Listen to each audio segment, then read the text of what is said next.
buddies on how to fish. The money away from his Sentinel, though. Yes. Yeah. Oh, yeah. That's right. Yeah, pretty much. It'll come. It'll come. The day will come. The day will come. And that day has come. Welcome to Crashing Game Night. My name is Matt Tiora, your host, as always. And tonight, we have some special guests joining us. Eric and Julia Lewald, writers on the X-Men animated series, the OG. And joined by, as always, the beanied one, Gerard Barrera. Thank you, all nerds and lovers of all things nerdy. I have to say, I'm a little on edge because, man, childhood me is jumping for joy because literally, like just as sincere as I could be from when we met at Comic-Con. Thank you for my childhood, and it was just so thank you all. That's right, we got some great guests today because you know what? Yeah, they're the best at what they do. And I can attest that he literally jumped like a little boy as soon as we knew you were in the same room we were in San Diego Comic-Con. Yep. And literally just hopping like a little boy. And that, folks, is thank you, nerds, for joining. That's the babyface one, Theo Wolski. What is up, everybody? And the maitre d' services, the man with the couch, the Lion's Mane, Jason Valerio. How's it going, guys? How's it going tonight? Oh my goodness, yeah, like just like Jerry, this is just like childhood, just playing through, and it's just so ecstatic. Thank you, Eric. Thank you, Julia, for joining us tonight. Thank you so much for joining. Welcome to the couch. Yeah, Jason, how'd you get it to levitate like that? Oh, you know, it's one of those things. He has his Nightcrawler tail behind him, and he's just holding it. No, it's just my powers. Look at it. See, like I like that. Just gotta lift it up a little bit. No, I always figure my mutant power currently is I can't eat cilantro because it tastes like soap, and that is an authentic mutation. But I figure if I had an X mutation, it would be something like the Morlocks, like I would turn into, an ottoman as opposed to. At least you're also levitating. great episode, by the way. Yeah. Oh, Monster, mine would. I've always wanted Gambit's powers. That's just Gambit. You know what? I've always wanted a cross between Wolverine's healing factor, but Nightcrawler's vanishing. Teleportation. Teleportation. Yes. Teleportation. Yes.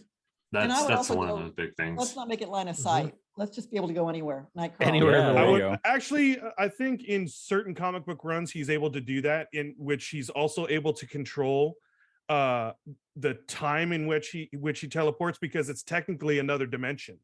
Right. So. Yeah. But yeah. So let's. Sorry, I got comic book nerd. It's okay, man. It's okay. You know, it's like, all right out there. We all got those little special powers that we want. You know, like I definitely would like super speed or super strength. And it's just like, that's it. Simple, easy, basic. Don't be greedy. Oh. Don't be greedy. But I kind of understand. One or the other is fine. I kind of understand why, like the top popular ones are like to fly, because man, it would be so cool to fly. I mean, it would beat that 405. You don't have to go on 405 with a 101 or the 110. But Theo, what about you? I think if I were to stick to X-Men powers, I'd actually go with storms. I'd stick with storms. Oof. Because I feel like you can get pretty creative with what you do with it. You can. Well, you would just make sure you'd have he would just make sure you'd have a clear day to shoot on. So no, I would manipulate the wind around my arrow, so I always hit the center. There you go. So with that, let's Eric and Julia, how you guys doing? You guys are as we kind of nerd out. How are you guys doing? How have you guys been since you guys met Jerry and Theo at Comic-Con? Yeah, it's been a pretty fun year. I mean, we found out less than a year ago that we'd be able to do a little something with X-Men 97, which we can't talk about much. Of course, anybody who joins us in chat, that is off limits. We have not broken an NDA yet, and we don't plan on it. Never have, never will. By the way, very excited. Yeah, but just the idea. I mean, think about it. We got this gig in February 1992, and it was our day job, and we were so crazy. Frantically doing this thing, and just like in any of the other series we worked on, as soon as it was done, we were on to the next one, and just okay, that was a great experience. But made a lot of good friends, did some solid work. But you don't think about it, then suddenly you wake up and it's 30 years later, and people are still jazzed about it and still asking us questions. Oh yeah. And it's hard to remember a lot of stuff. But it's just, there's nothing that compares with that. I mean, we've each worked on almost 50 shows, and that's the one everybody was. I mean, there are a couple others that are a little bit popular, but that's one everybody says, well, you don't understand, that show got to me. And we've had the same, and we're fans too. I mean, we remember where we were the first time, we saw a Star Trek episode, whatever, that all that is just, it's real to us. And to have been part of something that got millions of other people to have that feeling is just really cool. And I think that's hard to go back and realize, but 1992 to when it wrapped, there was no social media. The computer age did not exist. We were working out of a home office. And just to clarify, I was a writer on X-Men the Animated Series. I got to do Days of Future Past Part 1, got to do Whatever It Takes with Storm, and got to pitch a lot of stories, some went forward. Eric was what his credit is, developed for television by and story editor, showrunner for the series. Everything ran through his computer. Every word ran through his She's so supportive. Just making sure, just to clarify, I'm not the showrunner. Yeah. Oh no. Gerard. Oh well, I was going to say it also shows as that you guys are clearly fans and that you really, that research the material, because the tell him what you really research the material. Well, I mean, even being fans, but I mean, you guys did an amazing job because from comic to other medium to the TV show, it's so close to the comics. And you probably know we didn't know the comics when we got the job, but we read them real fast. Real fast. Wow. Yeah. Really? Quick studies. That's so cool.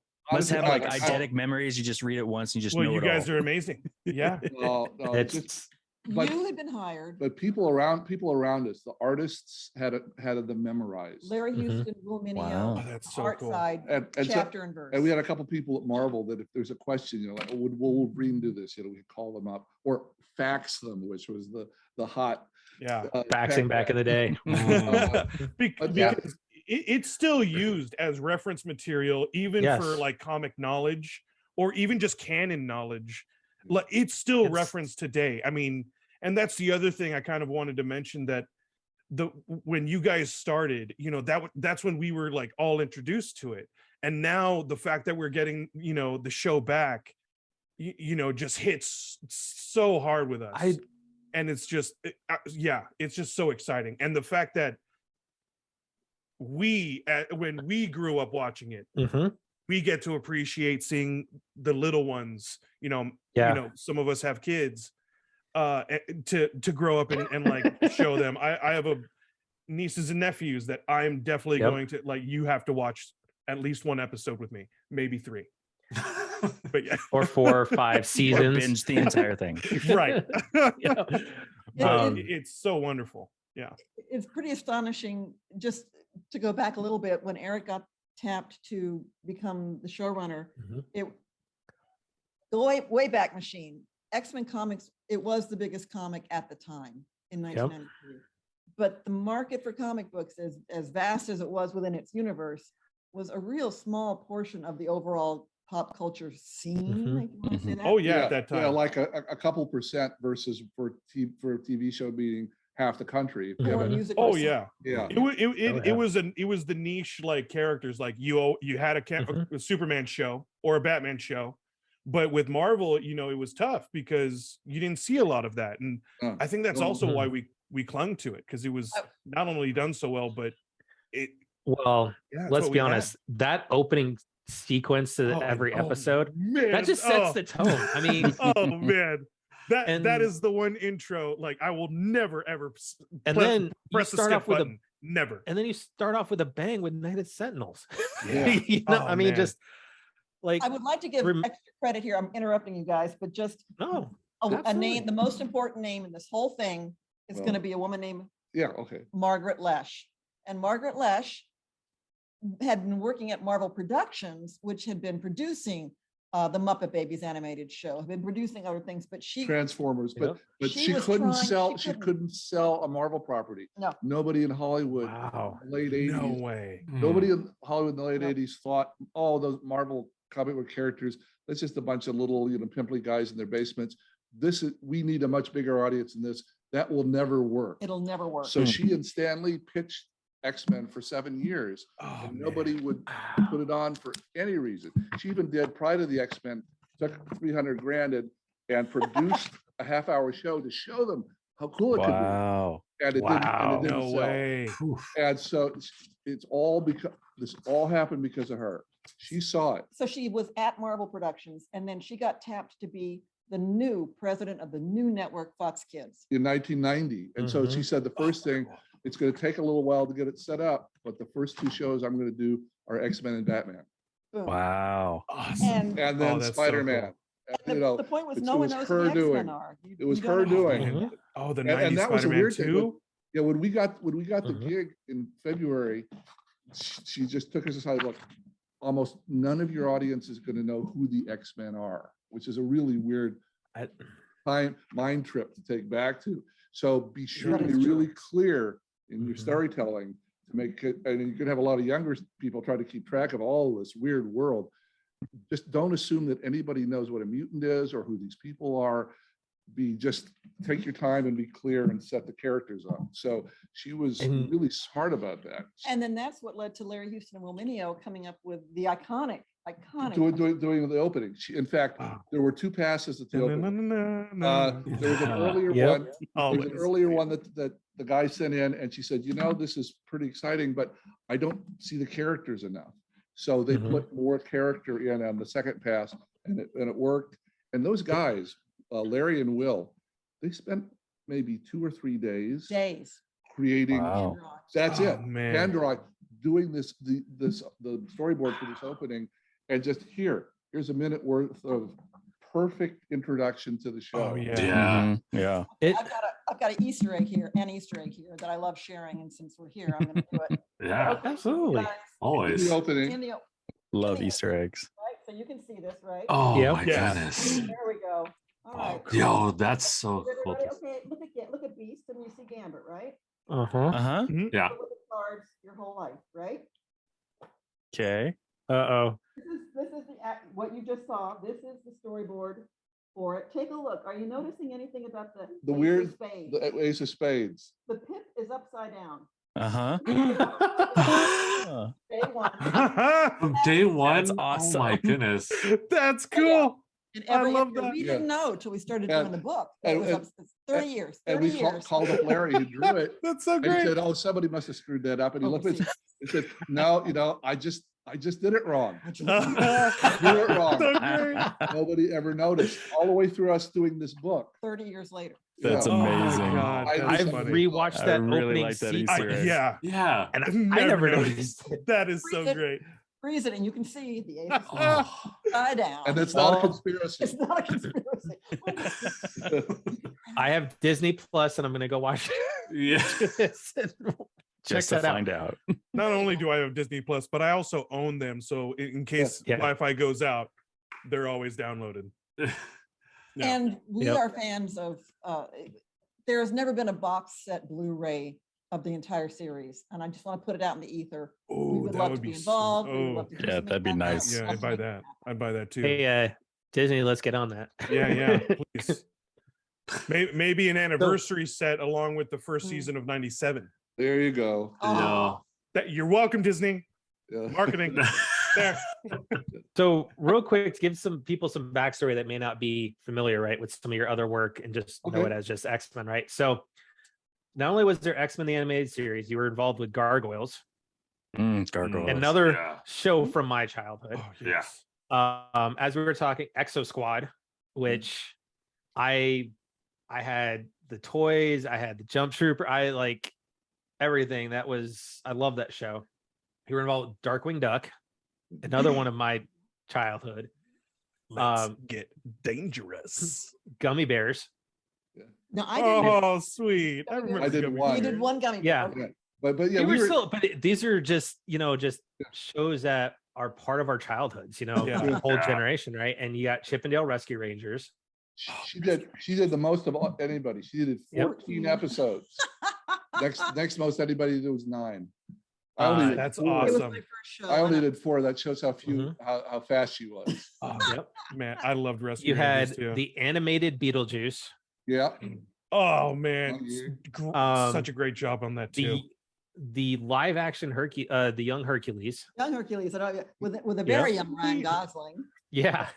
Oh my God. Can you tip it up? And I'm gonna then tip the camera up for a quick second here. Yeah. There he I is. remember that. Oh my lord. Yeah. And there's- Goss, you worked with the young Goss. Yeah. Oh my Yeah, gosh. there's ExoSquad on the top There there. you go. Mhm. Yeah. Yes. Oh yeah. yeah. ExoSquad's just But now we That's just so have to awesome. get our heads up. and then Julie, you also did the little mini series, so to speak, Red Planet. Oh, Red yeah. Planet. Starred You remember Mark me. Hamill. Oh. Did you see that on Twitter when I was? Yeah, tweeting? I also saw you couldn't with the fucking- whole happy birthday in it. Yeah, I had to Oh my brag. I gosh. had to brag. Yes, indeed. Yes, indeed. The Environmental Media Award winning Red Planet miniseries. Oh, there you go. So I guess we already kind of covered part of the first question I was going to ask you guys. What was the inspiration behind bringing the X-Men to the small screen? So we already took. Oh yeah. It was all Margaret, Margaret and Lash. she picked the artist. She picked me to be in charge of the writers. So she picked the entire creative staff and Oh, picked the that's awesome. people that produced the production company that built it for her. And so it was all, and she kept after it for up Mhm. until the last season. Notice the last season looks a little cheaper. Well, she'd been kind of eased out by then, Yeah, and she Mhm. protected us the whole time. first 66 episodes. She was there to make sure That's- nothing was done on the cheap. If something Or as wasn't cheap right, as it could be. something wasn't right, Yeah. got set back and redone until it was right. She shepherded us, through the series and made it all Mhm. happen. So Oh, That's so man. awesome. That's Margaret, awesome. if you're listening, we thank you, Thank and you. you deserve Yes. more credit than ever. Mhm. And Yes. Jerry, you brought it up, Beetlejuice. yes, And so I Mhm. want to point, Eric, you came in when Beetlejuice moved from ABC to Fox Kids for Yeah. a season. Yep. That's when you got tapped to Right. be the showrunner, Yeah. story editor for Beetlejuice. Mhm. yeah, and that's how I got the X-Men job, That's how I got because the X-Men job. I did Beetlejuice for a year for Margaret and for her right hand hatchet man, That's it. Sydney. Oh, that's so Love cool. dearly. Okay. So yeah, man from Wisconsin, who he had this guy was the hands-on note-giving executive. Usually you hate those people, Mhm. but he's the hands-on note-giving executive all at the same time for X-Men, Batman, The Tick, Spider-Man, Yeah. you know, Anything on Fox Fantastic Kids. Four, anything intense, Beetlejuice, anything intense like that that was all filtered through his like 9-year-old boy's soul. Mhm. And Awesome. he set the tone. If he'd been an idiot, we never could have written the stuff we wrote. We never could have produced the stuff we wrote. Mhm. Margaret was the president, but he was the field general. Mhm. He was out there Mhm. making sure all the shows were keeping the tone right and Mhm. being weird and intense as they could be. And we have him to thank for that. And also a thing that happened because the way the world was back then. Interestingly, Marvel at that time did not have final say in the scripts or the episode cut. Yeah. Oh, They were a couple of years Really? from bankruptcy, and they were just so happy that a TV company would produce one of their properties, that the deal they signed, it was Fox's show. It wasn't Marvel's show. Oh, And there were a that's number of right. times, So that was the but I'd Fox get a stuff. note. So I'd get notes from Marvel and they say, well, we don't Mhm. really like the story. And I'd say, well, we kind of do. Sorry. There was, so it's No. almost like Take it Sony up with owning. Fox. yeah, So it's like Sony owning Spider-Man. exactly. And for the same Yeah. reason, they had to sell Yeah. Spider-Man off to Sony because they were running out of money. And Right, which right. is weird to think about. It's this company that, and it wasn't like they weren't successful in comics. Oh, They just kind of on a business side, they kind of got a little out of control. They bought a couple larger companies, and it didn't work out, and they had to go bankrupt before they could, go forward. Yeah. But so that also credit to Margaret Lesh and credit to Sydney Iwaner, who Margaret was really invested in the books. She was a big fan of the books. And so in choosing to go forward with the vision, between her and Sydney, and also more credit to the broadcast standards. To our censor practices. Woman named Avery Coburn. Yeah, who actually also liked the books. Right. And if she hadn't gotten the books, if she hadn't understood, then Night of the Sentinels would not have happened. Yeah. We wouldn't have. That would have been so weird. Yeah.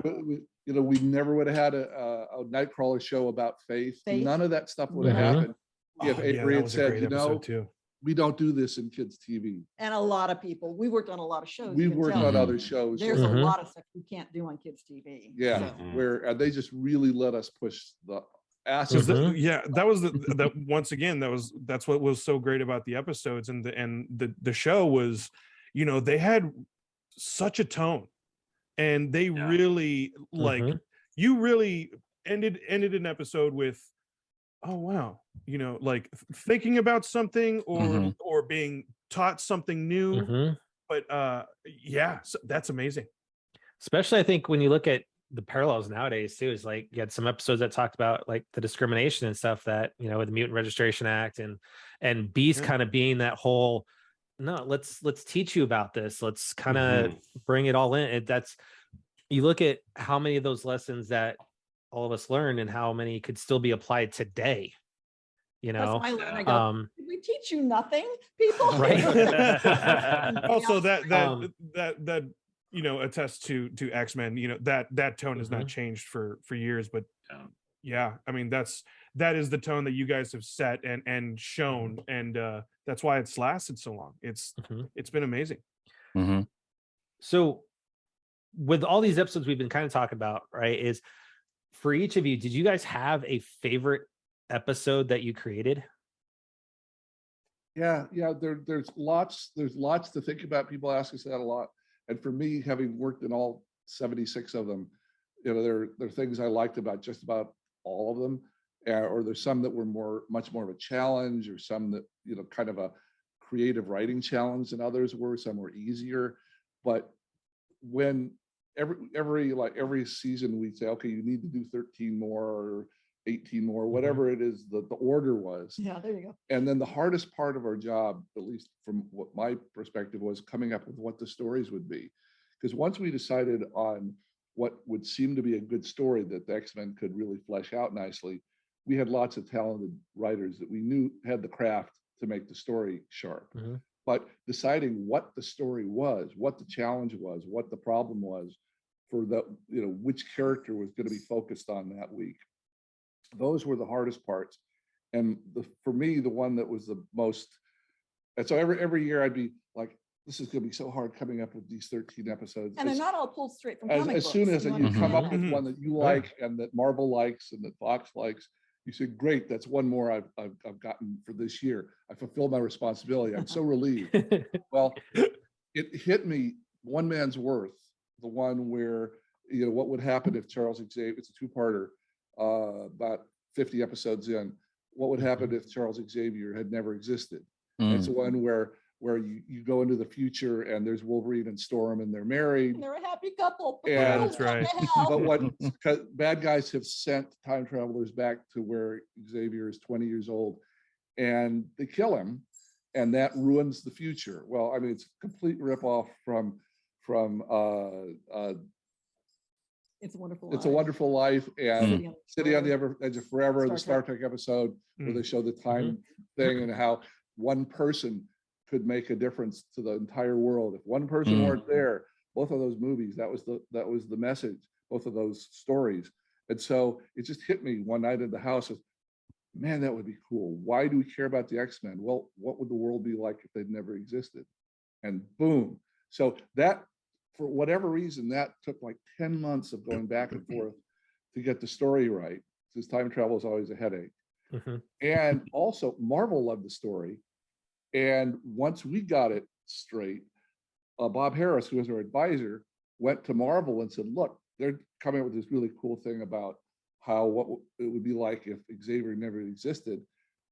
Let's do something like that. And that's what they built Age of Apocalypse out of. Okay. So it's such a cool core story.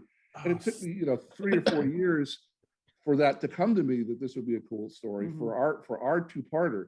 But so our 44, the kernel of the idea of our 44-minute story then became this, 4,400-minute, massive 1,000-page amazing thing. That was such a good one too. Shepherded, built into the comics. And the way the time worked out, not time travel, but the way the time worked out. They all came out about the same time, and we were able to use some of their designs that they were doing for the comic books actually in the storyboards for the episode. Wow. Oh, cool. That's crazy. Wow. Oh, that's so cool. That's so awesome. So that was my favorite. That was the best. That felt the best of any of the stories that we came up with. Oh, very cool. Julia, what was yours? Yeah. Well, if you're asking, specifically ones that I came up with the story that then became the script for Beauty and the Beast, which is the one where he helps a blind girl, Carly, regain her vision and realize he's falling for her, and then discovers she's falling for him. And so Stephanie Matheson got to write that script and did just a fantastic job on that. But I have a special, I love Spock. I love the person who's like the wounded romantic off in the corner that, oh my God, the damaged poet. He'll never find love. He'll never find love. But the fact that we can have that story, in a kids show. Again, thank you our executives who say, yeah, that's cool. And Beast's in love with this 20-year-old young woman, and she's in love with him. And she's in love with him, and that's not too weird. Yeah, they got it. Yeah. They let us tell that story, which I'm very proud of how that turned out. Such a lovable character. I love, Beast is great too. So before you guys, because we talked about this earlier, you guys, gonna have a hand in X-Men 97. Before all of that came to fruition, what was your guys' inner feelings when they said, hey, we're making a sequel to the animated series? All right, 2017. Going in the Wayback Machine. 2017 is coming up, and which is 25th anniversary. 25th anniversary of the show premiering, and also a lot of stuff because Batman was having an anniversary around the same time, and it's like, golly, no one's celebrating the X-Men, because the rights were all fractured. X-Men the animated series. It's like, well, golly. So I started poking him. Because we had space above our garage, we'd kept all the storyboards, we kept all the scripts. Like, if you don't do something with this, it may just get lost to the winds of time. So he did an interview thing. This to me is the definitive oral history called Previously on X-Men. Available on their website, which we'll have on ours. Right. Anyway. Oh, yes. He interviewed the voice talent, the folks behind the scenes, the artists, the writers. So we did this without Marvel's blessing because they weren't interested at the time because they didn't own all the rights. Fox, again, from the bankruptcy, Fox owned some of the rights, Disney owned some. It was all split up, and nobody wanted to even invest in a little cheap in a book, much less a movie. So this came out in 2017, and it was a labor of love, and very proud of that. But it's a really dense history. There's no beautiful artwork in it. We couldn't get the rights to anything. Because we got the rights. So it's got all this cool behind the scenes stuff, but it's for true believers. It's for people that just want to know, what Wolverine was feeling like when he and Sabretooth were fighting in the recording booth. And then Eric gets an email from the fellow in charge of global licensing for Marvel. Yeah, saying, and thinking, we assumed actors were doing stuff in this book that weren't supposed to. He said, no. Everybody in the office has read, loves the book. And now Disney but the rights. This was a couple 3 years ago. They just found out the Fox rights. They're going to get the rights from Fox. So that they're coming back together. So now they're coming back together. Let's do an art book. And so they asked us to do that. They invited us to, and that's how that came about. That we were able to do that thing. So to answer your original This question. sucker is just full of art. Yeah. Full of Yeah, art. to answer your original question about thinking about I can't see this, but it's really good. Sorry. There you go. coming back Yeah. and doing a follow-up show. From the moment we started going to cons in 2017 with the first book, Because we had the book. We didn't have all the fans were asking, well, are they gonna make a new show? Are you guys gonna be involved? I said, well, it's not up to us. If I had the rights or if I had $20 million, maybe I could make that kind of decision. we would have done it 5 years ago. And we would have done it. We would have started it years ago. But we, obviously, we'd love to see what someone would do with this, and it could be very exciting. So people have been asking, and then we get the call like about a year ago saying, Unbelievable. guys, we've committed to doing this, and we love your original show, and it's not just going to be a reboot; it's going to be a continuation. X-Men '97 is going to be. You're going to start off like shortly after ours ended, so they kind of assume people know our 76 stories, and they're going forward from that with the same characters and basically the same design and the same world. So these characters right here. And so that obviously is very exciting to us and very gratifying because, oh, cool, they didn't come up, they're not going to some weird spin-off or other universe, or they're taking they're taking our show as the basis point, as canon, and continuing. And so and we met the people, and they're all just crazed, 30-something fans that were 10 years old when the show came out. As I say, the target demographic. Right. There you go. I was middle school, so we have 4 of them inside here right now, because it's one of those things you get out of school and it's just ready to go. And absolutely. Oh yeah. Bowl of cereal and just there you go. Wait it out, and you're just like, oh man. Like, but that's also a testament to what you guys have done, is that they didn't want to reboot it, they wanted to continue from it, and the fact that they acknowledged that it's been that relevant for this amount of years, and it's still maybe a little underground, but it's still that coveted and popular. And especially more as a testament is that in the age of Hollywood rebooting everything, they're going, no, we're building off of this. We're continuing it. We're not going to touch it. We're not going to, do anything to it. And that's a testament just how that show has stood the test of time. It continues to be amazing. So you're asking, how's it been over the last 30 years? 2017, and up until then, it was just us kind of, I always felt we were like shouting into the wilderness. Hello, anyone remember the show? And then discovering that there were tens of millions of people that did. So it wasn't like we were alone in this. It wasn't like we're having to make people remember something that they'd forgotten. Say, oh yeah, I still have the VHS tapes, or I got a bootleg DVD set or whatever. Every single fan we talked to. I still have the Pizza Hut box. Oh, that's so cool. Wow. I think my grandma that's impressive. My first the 2 VHS tapes that they sold at Pizza Hut. Right. I think my grandma still has both of them for me. Right. So that's 4 episodes. And so people saw those over and over and over. Yeah. It was so cool. Oh yeah. And wow. the covers were sick too. And the mini comics that came with it too. Pizza Hut, that was just for us. We were going every day. I can say this, and Jason and I both talk about how there's like that Marvel fatigue nowadays. Because just everything so much.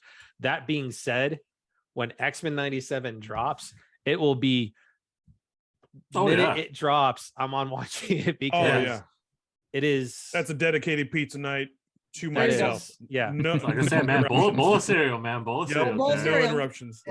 Bowl of cereal in the PJs, just ready to go. That's right. It's I mean, just like Matt's saying, because like for me personally, like I do have a lot of Marvel fatigue, but after seeing like '97, like getting a revitalized, like the inner child is just like giddy, and you're just like, like you get to see the exact same thing, and you're just like, oh man, I remember this when I was a kid, and just enjoy it again, like get that uplifting, because like when you guys have your stories, each one is like, there is like a message that there is something that's conveyed, and you just miss out on that sometimes on the stuff they're putting out now, because it's just they're just trying to sell push toys. They're just trying to push their agenda. They're trying to push like what they want to push, but the kid show is just like, hey, like there's a problem. This is how it's solved, and it's solved within that short time frame, and you're just like, oh man, I feel good, and you just like you had a great time for that like half hour with the commercial. Well, and even on those episodes where I would say to be continued, then you could at least look forward to the previously on X-Men. I love that. Those are the ones that just like, you're just like you know what, which is I would say is probably the most famous of the runs of the 2B parts. Definitely the Phoenix Saga. Sure. But of course, like the moment like to be continued. Oh man. Is Lieutenant Bill. I can still hear previously on X-Men in my head. Previously. That's just on X-Men. That was interestingly enough the voice of Norm Spencer, who was our Cyclops, and that was just a toss-off throwaway. That was Cyclops? Sweet. That's Cyclops. So cool. It's so weird. It's really weird to get to know some of the actors, because they were all up in Toronto, and we were down in LA, and we'd get audio cassettes snail mailed to us. That was the high tech at the time. And then we listened to notes, and we'd send the notes back to Toronto. But from what all the interviewing all the people, and Norm sadly just passed recently. He does have an interview in our first book. Maybe his last interview. But in talking to all of them, to the person, they said, of all the people at in the recording studio, the guy that did Cyclops' voice was the funniest guy in the room. That's awesome! Wow, that's so funny. Cyclops, the most serious guy in the show. By the book, rigid character. And if you go and watch.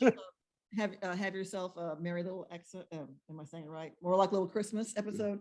It opens with Cyclops in his sweater, and he's thrilled with Christmas, but he just cannot carry a tune as he's singing a Christmas song. But according to everyone there, he had the best singing voice. So if you look back to it, it's even funnier to hear him trying to be so bad. awesome. That he's like his polar opposite in real life. Yeah. Oh man. So how did it feel to get that ovation at Comic-Con? Oh man, that was just so at the X-Men 97 event, and you guys, you may not know that. I don't know if Theo was there, but it that was really something special, because he had Bo, the incredibly nice showrunner of the new show. I mean, it is his series is his. He didn't have to do that, he didn't warn us. It's like we got into the room at the last minute, us and Larry Houston, and the fact that he led off with that, because Matt, you can say there's this electricity in the room, because they're going to talk about five Marvel animated shows that are coming up, and they had 4 of them building up to the X-Men, and obviously the last one, and obviously that's what people are most excited about. And just when he gets introduced, the first thing he says is, guys, before we go forward, clap for these people and have us with Larry Houston. And we were like, absolutely unprepared for that. And it was, obviously it was special. 4,000 people there, and all of them full of excitement for finding out about the new X-Men show, and them being nice to us like that. It was just, it was a great moment with everybody standing up, because Jerry and I were like 5 rows in front of you. Jumping for excitement. That was an amazing. That was well commended, and it was just a wonderful moment. Thank you, Bo. And he pulled something else later. We had another panel offsite at the San Diego Library. Just talking about just us two and Larry and the actress that's Rogue. Lenore Zan was able to come down, and so it was a panel about just talking about X-Men, having fun, talking about the old show. And Dan Wiesenmeyer. One of the key artists. And when it was over, towards the end of the questions, there's a question line, fans, and the last guy waiting in line with the microphone, the last fan waiting in line, was Bo, the showrunner of the new series. That's awesome. And wow. He says, guys, I got to ask you this, because I just been authorized to ask you, Larry, would you direct the opening sequence of our show? And Larry, it was a surprise to Larry. Yeah. Larry didn't. Larry was sitting there. Said, of course I will. So that was his way of letting the world know that the guy that did the opening of our show is going to be good director. Oh, that's going to be amazing. Wow. Oh my gosh. So that is oh, that's amazing. That was too again. Both have a great sense of showmanship. And yeah, really. He loves the X-Men. Yeah. And loves the X-Men. I think he knows our show better than we do. True. it really showed too, because he looked very excited when everything was getting announced, and yeah, it was just an amazing moment, and that really just that sealed the day. It was just made everything just so exciting, and just and I can't wait. So when you guys were doing the convention stuff, like when you're talking about when the book, originally came out and stuff, how did it feel then knowing that deep down, like, yeah, there's that sense of accomplishment, but emotionally, how did it make you guys feel when all these people were coming up and telling you how much of an impact you had on their lives? It's some pretty intense stuff, man. We don't take it light. We don't take it casually. We don't take it lightly. We are moved by it. There's some serious tears going on. Oh my God. Those things.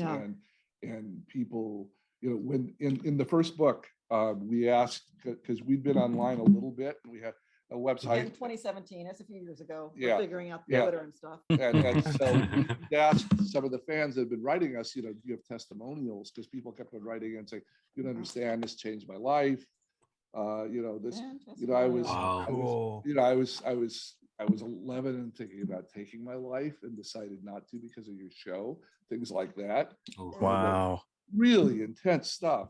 And so I had 30 or 40 people send in their testimonials, and we printed 7 of them in the book, and I think printed the rest of them online.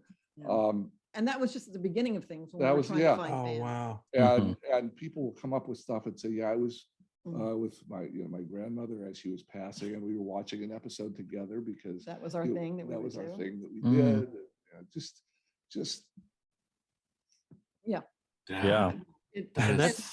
And Eric and I, we didn't know X-Men when we came to the project, but jumped right in and learned fast. But I came out here and you came out here. I grew up I was born in Wisconsin, raised in Texas, Minnesota and Tennessee, and clawed my way out here to try and figure out how to get into the Hollywood universe. And part of that was being the lone geek nerd girl in my community, watching Star Trek on UHF after school every day after high school. I mean, these are my people, but they're only in this little TV set, and and they're all the way somewhere else. So Star Trek is that for me. And when we first started dating, it was like, oh, you think you know Star Trek? And again, this was back in the early 90s, late 80s, when there was no internet and you couldn't just look stuff up. You couldn't Google it. No, you think you do? But so we bonded over that, but also brought that, I think, each of us with us to something like a project like X-Men.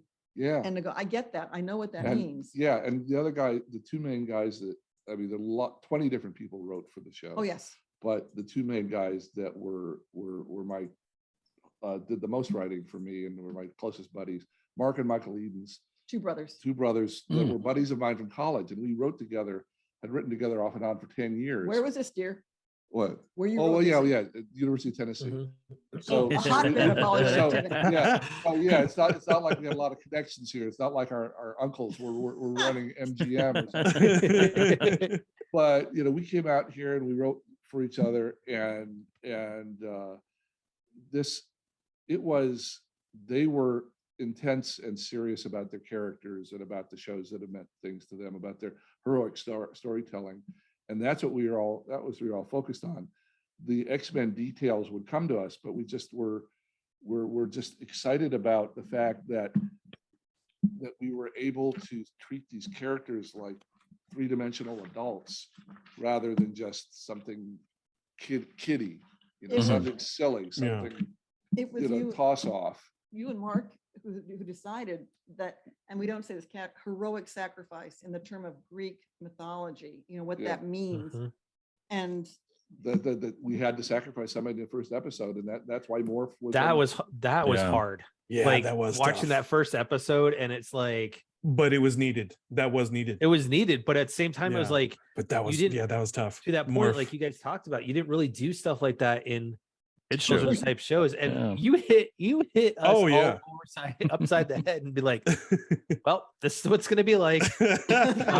But we understood. But like as everything progresses and you understand why it happened and why it had to happen. Another bit of behind the scenes magic here with Morph, if I can jump in here. So he was supposed to stay dead. He was supposed to stay dead. Really? He was supposed to stay dead. Absolutely, because we worked so it really took about 2 or 3 weeks talking with the censor to talk her into letting us letting us do it in the first place. We thought it was so important. We didn't want it to be pretend. We wanted it to be real. And then, okay, the first season of 13 episodes is done. It's an immense hit. And we're about 7-8 episodes into the season. I mean, into the viewing in January. It was delayed till January because production problems. And we were all let go because they thought it was going to flop. Yeah. So, so they're about 7 episodes in, and Fox, in their wisdom, had to say, "Oh, look, we've got a hit. We got a #1 hit on our hands. Let's do a focus group with 9-year-olds to find out what we're doing right and what we're doing wrong." And the first thing they asked was, "Who's your favorite character?" On X-Men. On X-Men, and there's a landslide for Morph. It's because we made him really lovable, and we made everybody care about him. So when he was killed, there'd be intense grieving. Okay, well, we did too much. From Sydney, the main Fox guy said, "Look, I know it took you a month to get the permission to kill Morph, but the kids. But you gotta. Is there any way we can find to bring him back? I know this is a big favor to ask." And he didn't demand it. But I knew from the way he was talking that they talked about it above him and said, heck with this. Kids like Morph, bring Morph back. So we said, okay, if we're going to bring him back, let's have him have gone through something and have like damaged Morph, PTSD Morph. And so it actually worked out some good stories. But he was intended. When we finished the first 13, we walked away, and as she said, we're let go because we weren't on weekly salaries. And okay, you've done 13, goodbye. Thinking he was dead and planning for him to be dead. As you guys were talking about ExoSquad, we finished the scripts. We started in February, ended in the end of July. Writing all the scripts. The first 13 for episodes, and they're finishing up this art at pretty much the same time for the storyboards. And so all of us writers and the artists were let go as they animated the episodes overseas and waited for the January premiere. Well, we didn't have any work to do, and we didn't know if it's going to be picked up for another season. I was having wow. And yes, she was having our second baby and diapering the first one. So I got a call from a close buddy of ours, Jeff Siegel at Universal, who'd given Mark and Michael and me our first jobs back when he was at Hanna-Barbera. He said, "We've got this cool idea for a series that's really not completely developed. The world's developed, the characters aren't, called ExoSquad. You guys want to do it?" So hell yeah. So we spent 3 months. That's cool. So we're waiting to hear if X-Men's going to be successful, if it's going to work or not. And we do the first 13 episodes for ExoSquad. And just as we're finishing, X-Men's premiering, and it's a big hit. Okay, who's going to go back? Who's going to go back? Because we told Jeff we might have to go back.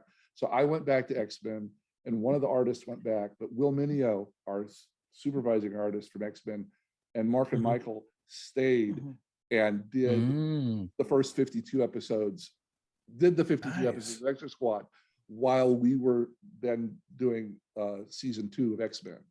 So they were having wow. We lost half of our creative crew ExoSquad, but it was great. While we were waiting for X-Men to be picked up, Mark and Michael and I got to develop, create, and do the first 13 episodes.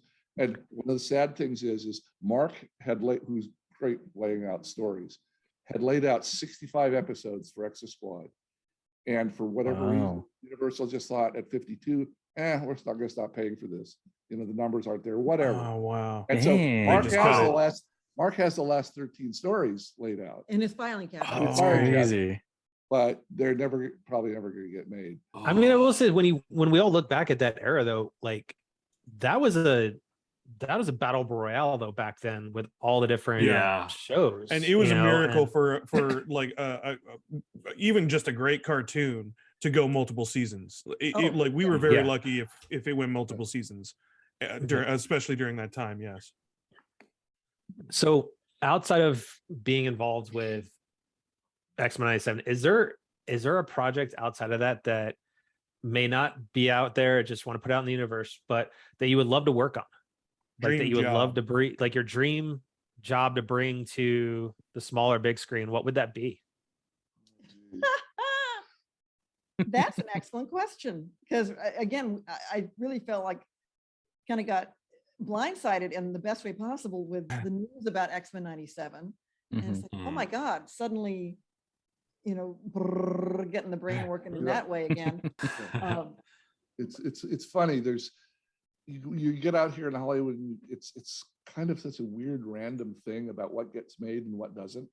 And there are 100 people and 1,000 projects for pitching for every one that gets picked up. And so after you're here a while, at least for me, it got to where I stopped thinking that I stopped being excited about, why don't I get this story? See if I can get this story made or that story made. We've all written stuff that looked like it was going to get made, maybe got optioned, people liked, and then it just kind of fizzles out, because holding a TV show together is a tough thing. So for every, say, if we've worked on 50, we've almost worked on another 200, and there may be 2,000 that maybe somebody had an idea for that didn't quite get going. So after all this time, there's not a lot that, I mean, if somebody came to me from Netflix with money, I'm not sure.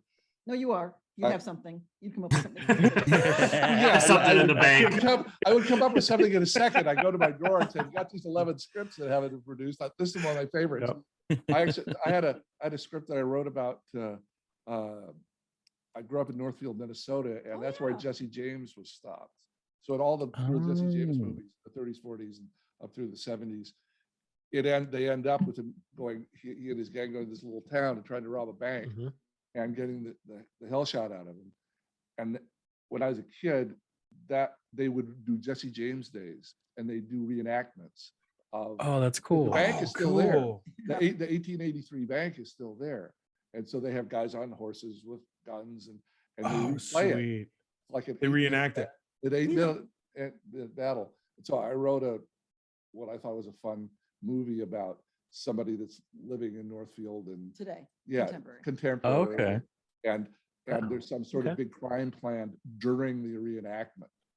And, there you go. Cool. Yeah, which I bet again, you never know what people. I showed at my agent. He said, "Yeah, this is pretty fun, but I just don't know." Who would do this? So we'll put it out in the ether tonight. I never know. I mean, Hulu, Netflix, they're always looking for stuff. Called Jesse James and Me. There you go. Jesse James and Me. Okay. And I got a holiday rom-com. Yeah. There you go. Yeah. Script. Yeah, that's right. That hopefully we'll hear back from soon. So put that out in the ether. Nice. We'll put it out there. Positive vibes. Yeah, positive vibes. You see, you never know. Like a lot of things have just been picking up. So yeah. Vibes. Positive vibes. So as we bring this night to a close, because I think honestly, all of us could keep going on about X-Men all night long. Tons, like not even that, just like the story, just like the stories and everything. The backstory. Let's just start a binge of the entire series, and we'll commentary through. Well, if you start now with the show and you pace yourself, like do it twice a week, I think you'll be ready by next year when 97 comes out. I'm just thinking, hey, get everyone ready. Content ID. But no, so this is something we ask of all of our guests that have been on since we've started this thing, is when you get together with your family and stuff like that, is there a particular game that you guys love to play? whether it's a board game, card game, where you guys have a video game console or whatever. But do you guys have a favorite? What's game night game for the family? Game night game? Yeah. Cards Against Humanity. I love it. We weep. We laugh so hard. And also a good round of Uno. I mean, all ages. There you go. Yeah. Classic. I like classic. it. Nice. Do you guys have your own house rules for Uno? We don't. Boy, the adult sons can get real. Well, that wasn't how you. That's real persnickety about or calling it and then saying, "Well, that's how it is." We had a poker game going for 15 years here at the house. I couldn't play because I was a girl, but and in college, the two guys I wrote with on X-Men so much, Mark and Michael, our ExoSquad guys, they built an oversized risk board that had 80 countries instead of 39. Wow. 39 wasn't sounds enough. so amazing. So that was all night that's cool. That's awesome to see. Those are the fun game nights. Yeah, that is so awesome. amazing. Yep. That's cool, man. I've got one more story here. If it's not, go for it. Yes, absolutely. Only because it touches us so deeply. But we take it all. And again, we didn't have a chance to meet any of the voice talent until Eric started writing the book. Okay. Oh wow. And we found out, and all the voices. Those are the voices I hear in my head. I'm not going to argue with you, John. God bless him. But the voices on the series, those are the voices that I hear. Oh yeah. We didn't find out until doing the book here, but the voice of Apocalypse, that insanely perfect voice for Apocalypse, is an actor named John Colicos, who theater actor up in Canada. He passed away before we got to do the book. We found out who he was. Yeah, who is he? Who is John Colicos? He was the first Klingon. Oh no way! Was Commander? I remember the first time seeing that episode, watching the reruns of the original show. That's so cool. So here we are. Well, our Star Trek bond. Mind blown. All right, I can't watch that show the same way anymore now. Because every time I'm going to see that, I'm going to see Apocalypse. Yeah, they've captured Kirk and Spock, and he's got a mind scanner that's going to turn Spock's mind into a vegetable. So whatever. Which my Lord, distresses him because he's such a gentleman. Wow, that's cool. Soldier. That was. And then he's Apocalypse. That is cool. Crush against. Oh man, yeah, you're right. Yeah, that was another iconic voice. Yeah. I simply am. That guy. Yeah, that guy. Oh, so there you go. That's so cool. I had to share that little tidbit there. Yeah. So really quick, I wanted to add to your testimonials, quick testimonial. So my stepdad, sorry if it's okay, guys. Sure. Okay, cool. Yeah. So my stepdad, I was already a comic book collector and I've already had like some key comics, but I didn't start my own collection. And my stepdad took me to our comic book store and told me to choose 2 comics. My first 2 comics were a Batman comic, and it was an Uncanny X-Men. And when I first read that comic, it first opened me up to be more of an open person, even at that young age, being taught that from that medium, and then watching the cartoon that was so close to the comic books that also had that same tone and the same messages, made me into the personality and the person that I strive to be, and just always strive to be as open and accepting as possible, and that helped me into that path. So thank you guys, and that's my testimonial, because like I said, it wasn't just my childhood, but it truly set me on a more open path. So thank you very much.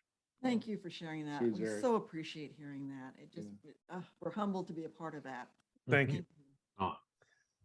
Thank you guys. Now I'm going to give you guys a little bit of an opportunity to kind of put the spotlight on yourselves, because we will have the link on our website when we get the episode posted and stuff. But you know what?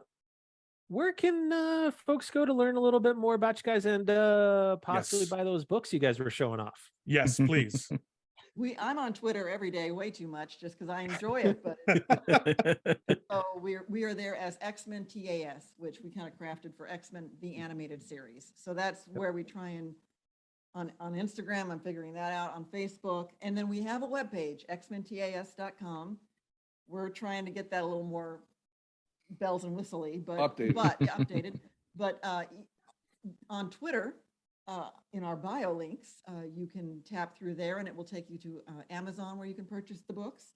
We are trying to work on a deal where we can, because we don't have it set up yet, but yeah, if you contact us through the we've got a Gmail posting on our X-Men TAS website. Yeah, and we can sell you a book and we can sign it and send it. Cool. Awesome. If you don't want to just buy the book through Amazon, which you're welcome to do. Yeah.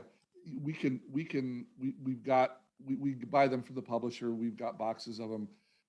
We can package up and mail you a book. Obviously, we've got to pay for the shipping, which adds a little bit, but not that much. Books aren't that. But this is almost 4 pounds of entertainment. It's 4 pounds.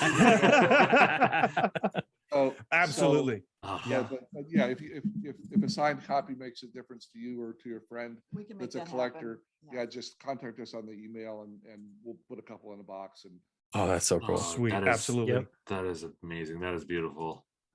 Yep. So to those that are going to be catching this episode when we release it this weekend, thank you guys for crashing game night with us. It's always our pleasure to give you guys a little break from the mundane reality that we all have right now between COVID and everything else going on in the world. So hopefully we made you laugh and bring you back some good memories, especially tonight's talking about the X-Men animated series. So if you like what you heard, please make sure to hit the subscribe button on the platform you're listening to us on, watching us on, to check out the profile for Julia and Eric that'll be available when we release the episode. Head on over to crashinggamenight.com. You'll see that under the contributors and guest section, as well as the episode will be up there. And as always, guys, please just be excellent to each other and stay frosty. That's right, everyone. Thank you guys so much once again for joining. Dream come true. Thank you. The child in me is saying it is jumping for joy. To all of the nerds out there, thank you guys for joining. Once again, we want to send out that message that we want to support all of those who have been discriminated against, who have been judged, who have been, hit with violence. We would just want to tell you all that we support you. We want to be there for you, and let's all express more compassion and patience, and spread a little bit more love out there, and a helping hand with a cherry on top. Thank you guys again. Eric, Julia, thank you so much for all of your stories. Obviously our childhood, but and as always, you guys are always welcome back on this couch anytime, but aside from that, I do want to give a shout out to not only the frontline workers, but as well as the people in the hurricanes right now, Hurricane Ian. Please just be safe out there, because it is still something that we should prepare for. We should be ready for. So, hopefully it doesn't damage too much, but again, please stay safe out there over in the Gulf of Mexico, over in that way. But yeah, I am so glad that you guys are on today, because it's just so many happy emotions right now happening. So, but as always, as we like to kick things off at the end of the night, my man Theo, please send us out. Eric, Julia, thank you so much for joining us. It was great seeing you guys again, and we hope to have you on again for 97 when it comes out. Oh, definitely. Yes, that'd be amazing. Yes. And Definitely love the behind the series and behind the scenes stuff and the little Easter eggs. I love those. Those are so awesome. Just rewatched the X-Men intro and saw the card and everything. So it's so good. I'm totally gonna do that too. Yeah. Totally just did that. But to our listeners and watchers, thank you for watching. Thanks for listening. Until next time, TTFN. Ta-ta for now. Good night, everybody. To be continued.